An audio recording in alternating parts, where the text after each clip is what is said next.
गुरुकुल में सभी छात्र मिलजुल कर पढ़ाई करते थे। एक बार उनके आचार्य ने उन्हें एक चर्चा का विषय दिया, जिस पर सबको मिलकर उस चर्चा में शामिल होना था। चर्चा का विषय था, इस संसार में सबसे शक्तिशाली चीज कौन सी है। कई घंटे बीत गए, लेकिन शिष्य अभी भी चर्चा में ही लगे हुए थे। वे सभी उलझन में थे और अब जब कोई निर्णय नहीं निकला तो वे सभी अपने आचार्य जी के पास गए और निराश मन से उन्होंने उनके सामने अपना सिर झुका दिया। सभी छात्रों को ऐसा देखकर आचार्य बहुत ही क्रोधित हुए और कहा, अब यहाँ किस लिए आए हो? मेरा समय बर्बाद मत करो और यहाँ से चले जाओ। आचार्य बहुत ही शांत स्वभाव के थे। उनका ऐसा व्यवहार देखकर सभी शिष्य चौंक पड़े और वे सभी वहां से जाने के बाद अपने आचार्य की आलोचना करने लगे।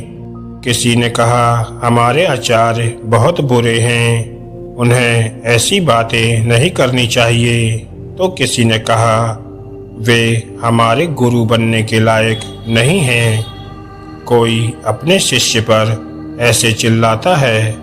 कुछ समय बीत जाने के बाद आचार्य अपने शिष्यों के बीच में पहुंचे और बोले, शिष्यों, तुम सब कितने श्रेष्ठ हो, जो अवकाश के दिन भी एक साथ मिलकर चर्चा कर रहे हो। मुझे तुम सब पर गर्व है।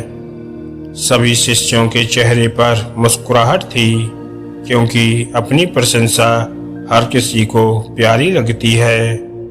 इसके बाद गुरुजी ने सभी शिष्यों को समझाते हुए कहा, प्रिय शिष्यों, आज का मेरा व्यवहार आप सबको अजीब लगा होगा, लेकिन यह मैंने जानबूझकर किया था।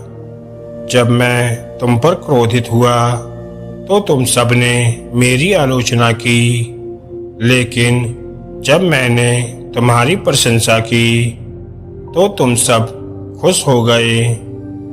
असल मायने में वाणी से बढ़कर इस संसार में और कोई भी शक्तिशाली वस्तु नहीं है। इसलिए हर व्यक्ति को सोच समझकर अपनी वाणी का प्रयोग करना चाहिए।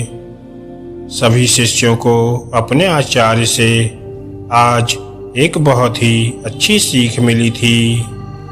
दोस्तों, वाणी बहुत ही शक्तिशाली होती है, इसलिए हमें हमेशा उसका सही इस्तेमाल करना चाहिए। वाणी के कारण ही बड़े बड़े झगड़े होते हैं और इसी वाणी के कारण ही उन झगड़ों में सुलह होती है।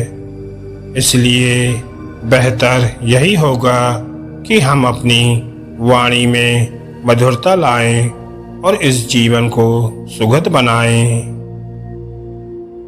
धन्यवाद दोस्तों।